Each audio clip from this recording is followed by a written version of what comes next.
Hello প্রিয় বন্ধুরা, তোমরা সবাই কেমন আছো? আশা করি তোমরা সবাই ভালো আছো, আমিও ভালো আছি। তো প্রিয় বন্ধুরা, আজকে তোমাদের যে গল্পটা শোনাবো সেটা খুবই মজার একটি গল্প। তো চলো দেরি না করে গল্প শুরু করা যাক। প্রিয় বন্ধুরা, আমার নাম স্নেহা। আমার বাবা মা না থাকায় আমি খালা খালুর বাড়িতেই বড় হয়েছি।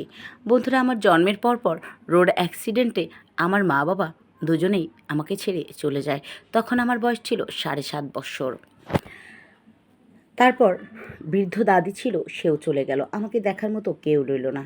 নানা নানি অনেক আগেই বিদেয় হয়েছে। আমার শুধুমাত্র আমার মারা 2 বোন ছিল, 1 ভাই ছিল। আমার মামা ছিল সবার বড়। মামা বিদেশে থাকে। আর আমার মা ছিল সবার ছোট, সেও চলে গেছেন। এখন থাকার মধ্যে শুধু খালাই আছে।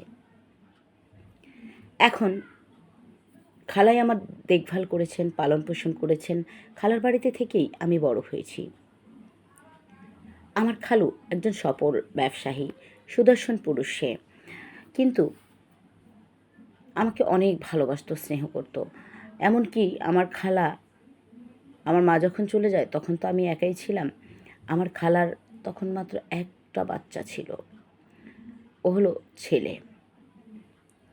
আমার বয়স যখন 7.5 বৎসর, ওর বয়স তখন 10.5 বৎসর।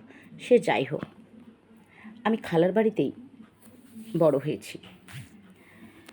খালু কখনো বুঝতে দেননি যে আমি তাদের ভাগ্নি হই, মেয়ে নই। আমি খুব আদরে যত্নেই ও বাড়িতে বড় হয়েছি, কারণ আমার বাবারও বেশ সয় সম্পত্তি ছিল, যার মালিক সম্পূর্ণরূপে শুধুমাত্র আমিই ছিলাম। কিন্তু সম্পত্তি দিয়ে কি হবে? আমি তো ছোট ছিলাম। সম্পত্তিকেও তো লালন পালন করতে হয়, তাই না বন্ধুরা, বলো? যাক গিয়ে ওসব পিছে ফেলে আসা কথা। এখন চলে যাই আমরা মূল গল্পে। বন্ধুরা, আমি স্নেহা, আর আমার খালাতো ভাই ছিল, ওর নাম ছিল সজল। আমরা দুজনেই মোটামুটি ভালোভাবে একসঙ্গে এ বাড়িতে বেড়ে উঠি। আমাদের শৈশব খুব সুন্দরভাবেই, বাবা মা ছিল না আমার, কিন্তু খালা খালুর কাছে থেকে কখনোই মনে হয়নি যে খালা খালু। সম্পূর্ণ বাবা মার ভালোবাসা পেয়ে মনে হয়েছে বড় হয়েছি। কখনো একাকিত্ব কী জিনিস সেটা আমার জীবনে ওনারা আসতেই দেননি। যাই হোক, কলেজ লাইফ শেষ করলাম। শেষ করে আমি আর আমার ভাই সজল, আমরা দুজন খুবই খুবই মানে একে অপরকে লেখাপড়ার দিকটা দিয়ে অনেক সাহায্য করতাম, এবং আমরা যার যার রুমের মধ্যে অনেক রাত জেগে জেগে এই বিশেষ করে এক্সামের আগে তো ঘুমই হতো না, একদমই হতো না। খুবই চাপ প্রেশার থাকতো লেখাপড়ার। তো আমার সজল ভাই আমাকে অনেক অনেক সাহায্য করতেন। আর আমার খালা খালু দুজনেই ছিলেন তো ব্যবসায়ী, তাই না?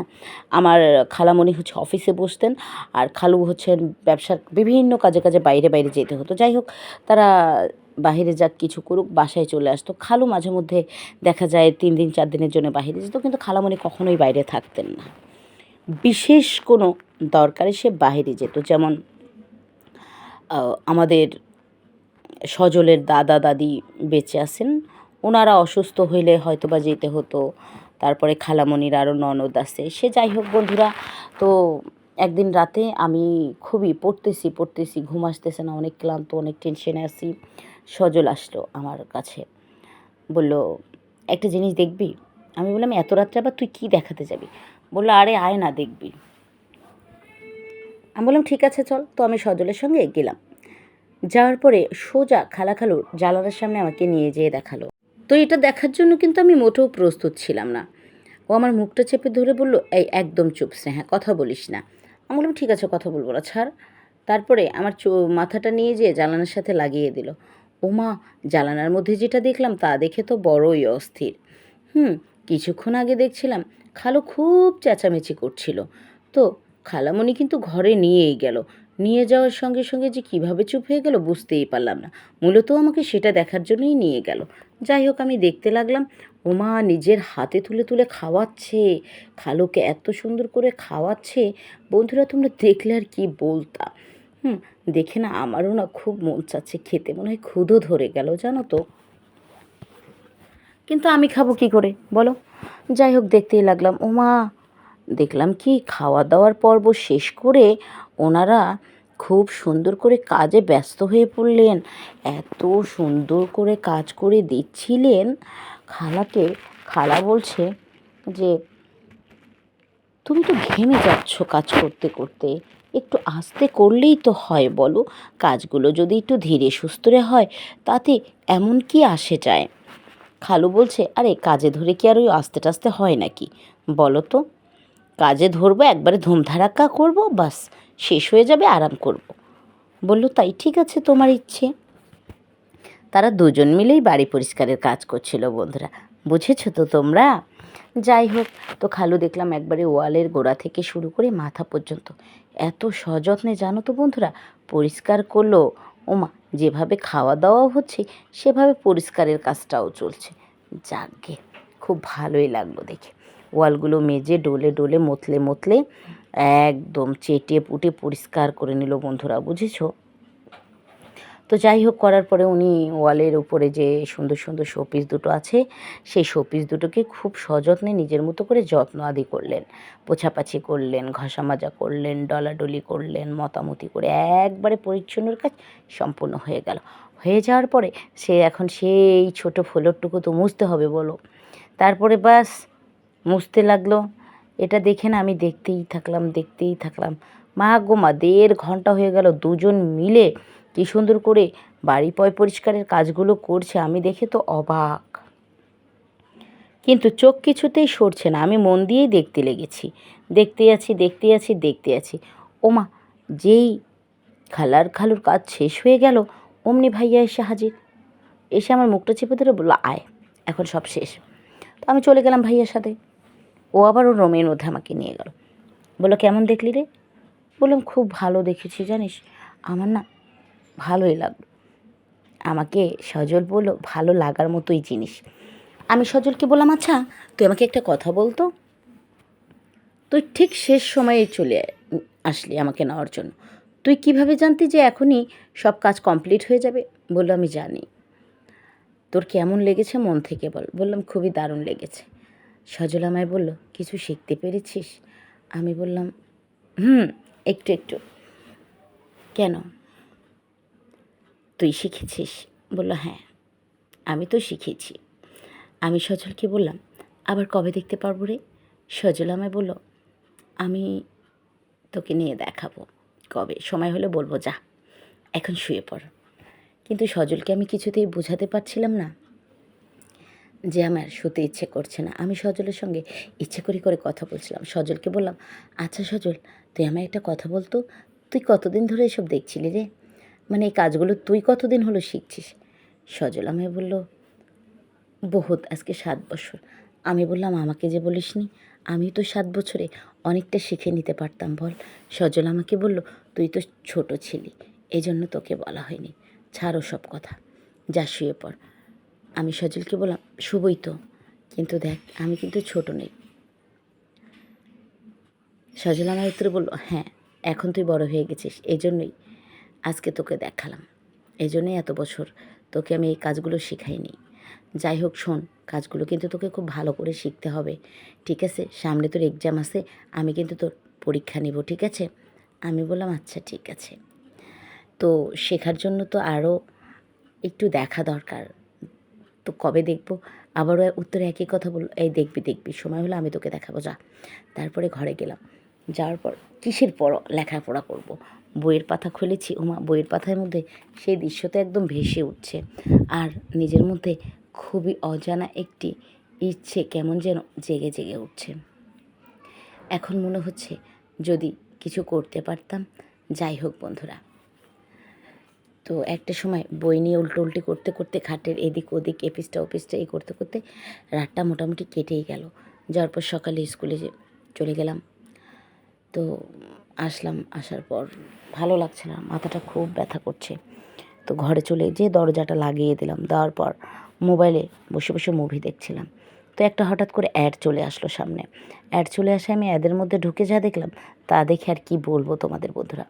এটা তো এতটা সুন্দর দৃশ্য, যা দেখে যে কেউই মনে করো যে কাজ করতে মন চাইবে।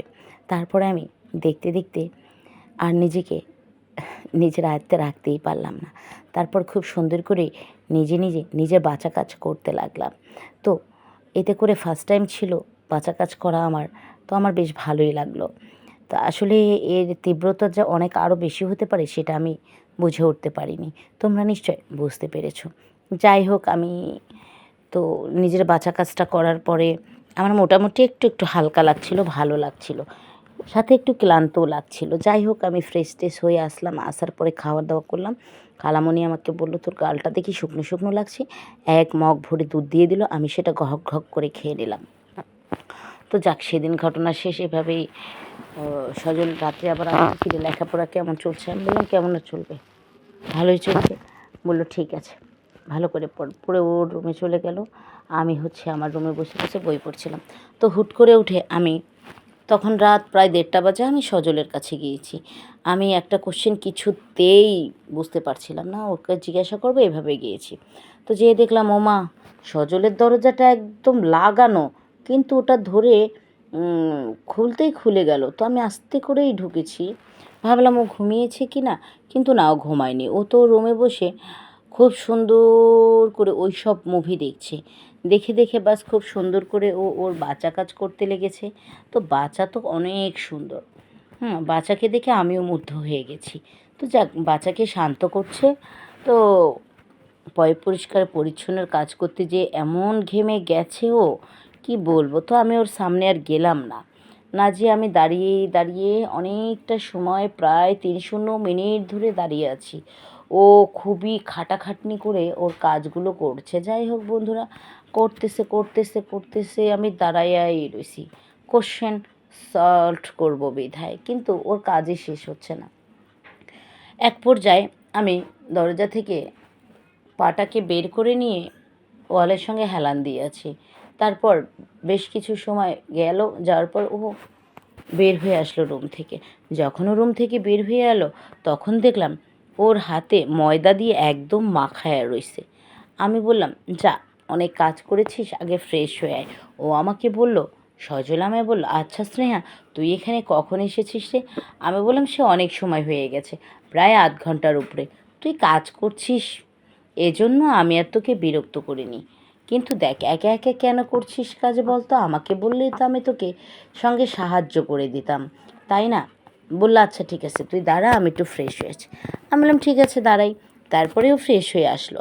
আসার পর আমি ওকে বললাম, একদম ঠিক নয়, এতে করে কিন্তু তোর শরীর অনেক খারাপ হয়ে যেতে পারে। আগে থেকে আর কখনো এরকম করবি না, ঠিক আছে? এই বলে আমি বললাম, আমি একটা কোশ্চেন বুঝতে পারছি না, এটাই আমার একটু সলভ করে দে। ও দিয়ে দিল আমাকে কোশ্চেন বুঝিয়ে। আমি চলে আসলাম রুমে। আসার পরে এভাবে আমাদের 3 দিন কাটলো। 3 দিনের পর ও হুট করে আবার রাত্রে একদিন আসতেছে, তখন রাত 1:30 বাজে। বলতেছে, আয়। আমি বললাম, কোথায় যাব, ভালো লাগছে না। বললো, আয়, আজকে কিন্তু তোকে ভালো করে কাজ শিখতে হবে। আমি বললাম, ও আচ্ছা, এই ব্যাপার, ঠিক আছে, চ। তখন আমি রুম থেকে বের হয়ে সজলের সঙ্গে গেলাম আবার খালাখালুর সেই জানালার সামনে। দেখি অদ্ভুত আওয়াজ হচ্ছে। এরকম আওয়াজ না আমি কোনো দিন শুনিনি। আজকের আওয়াজটা বেশ ভালোই লাগছে, খুব দারুণ। তো যাক, আমি খুব সুন্দর করে কাজ শিখতে লাগলাম শিখতে লাগলাম শিখতে লাগলাম। তো ওর মধ্যে 1.5 ঘন্টা পার ওখানেই দাঁড়িয়ে রয়েছি। তারপর বলল, কী রে, আজকে ভালোভাবে কাজ শিখে নিয়েছিস? আমি বললাম, খুবই খুবই দারুণভাবে কাজ শিখে নিয়েছি, এখন কিন্তু আমি কাজ করতে পারি, ঠিক আছে? তুই আমার পরীক্ষা নিবি না? বলল, হ্যাঁ নেব। চল, তোর পরীক্ষাটা নিব, তোর তো সামনে এক্সাম আছে, আজকেই নিতে হবে। তারপরে আমরা ওখান থেকে চলে গেলাম দুইজন। যাওয়ার পরে খুব সুন্দর করে সজল আমার পরীক্ষা নেওয়া শুরু করলো। আমি সজলকে বললাম, এই পেনটা তো তুই দিলি, পেনটা কিন্তু ভালো হওয়া দরকার।